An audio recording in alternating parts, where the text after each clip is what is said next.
Hello বন্ধুরা, আবারও চলে এসেছি আজকে ইংরেজির একটি নতুন টপিক নিয়ে। খুব সহজভাবে আলোচনা করার জন্যে আজকের টপিক হচ্ছে ভার্ব অ্যান্ড ইটস ডিভিশন, অর্থাৎ ভার্ব এবং তার বিভিন্ন ভাগ। আমরা ভার্ব বলতে কি বুঝি?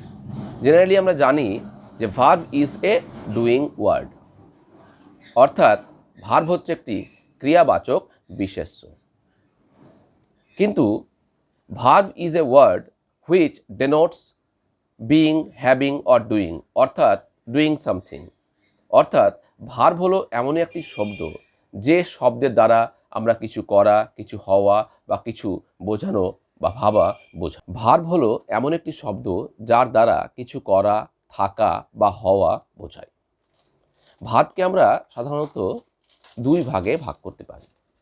একটি হচ্ছে প্রিন্সিপাল ভার্ব, যাকে আমরা মেন ভার্বও বলতে পারি, আরেকটি হচ্ছে অক্সিলারি ভার্ব বা হেল্প ভার্ব। এখন মেন ভার্ব কোনগুলো? মেন ভার্ব কাকে বলে? মেন ভার্ব হচ্ছে মেন মানে হচ্ছে মুখ্য বা প্রধান, অর্থাৎ যে ভার্ব নিজেই বাক্যে ব্যবহৃত হতে পারে সেই ভার্বটিকে আমরা মেন ভার্ব বলতে পারি। অক্সিলারি ভার্ব কাকে বলে? যে ভার্বগুলো প্রধান ভার্বকে সহযোগিতা করে। কিসের জন্য সহযোগিতা করে?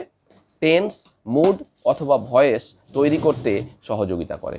অর্থাৎ হেল্পিং ভার্ব বা অক্সিলারি ভার্ব সবসময় মেন ভার্বকে টেন্স তৈরি করতে, মোড তৈরি করতে বা ভয়েস তৈরি করতে সহযোগিতা করে। তাই এই ভার্বগুলোকে বলা হয় হেল্পিং ভার্ব বা অক্সিলারি ভার্ব। এখন প্রশ্ন হচ্ছে যে একটি ভার্ব কি মেন ভার্বও হতে পারে আবার অক্সিলারি ভার্বও হতে পারে? হ্যাঁ, হতে পারে। যদি আমি একটি উদাহরণ দিই, he is a good boy. এখানে ইজ শব্দটি বা ইজ ভার্বটি এখানে মেন ভার্ব হিসেবে আছে। আবার এই ইজকে যদি আমি অক্সিলারি হিসেবে ব্যবহার করি তাহলে হবে he is reading a book.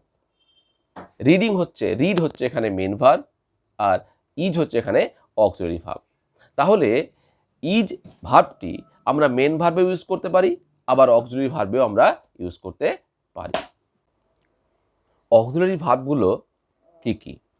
Auxiliary ভার্বগুলো হচ্ছে বি ভার্ব, যেমন am, is, are, was, were. Have verb, have, has এবং হ্যাড।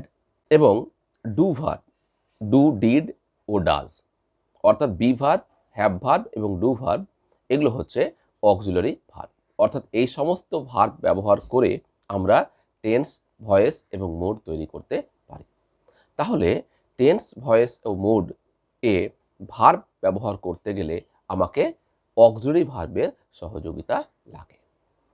এবার আসি যে অক্সিলারি ভার্ব কত রকমের। অক্সিলারি ভার্ব হচ্ছে দুই ধরনের। একটাকে আমরা বলে থাকি প্রাইমারি অক্সিলারি, আর একটাকে বলে থাকি মডাল অক্সিলারি। একটু আগে বললাম যে প্রাইমারি অক্সিলারি হচ্ছে বি ভার্ব, হ্যাভ ভার্ব এবং ডু ভার্ব, এগুলো হচ্ছে প্রাইমারি অক্সিলারি। তাহলে মডাল অক্সিলারি কোনগুলো? মডাল অক্সিলারি হচ্ছে can, could, shall, should, will, would, may, might, must, ought ইত্যাদি। তাহলে এই ভার্বগুলো কিভাবে কাজ করে? এই ভার্বগুলোর বিশেষত্ব হচ্ছে এই ভার্বগুলোর সঙ্গে সবসময় একটি মেন ভার্বের বেস ফর্ম অর্থাৎ প্রেজেন্ট ফর্ম ব্যবহার করতে হয়। যেমন he can do this, you should help the poor.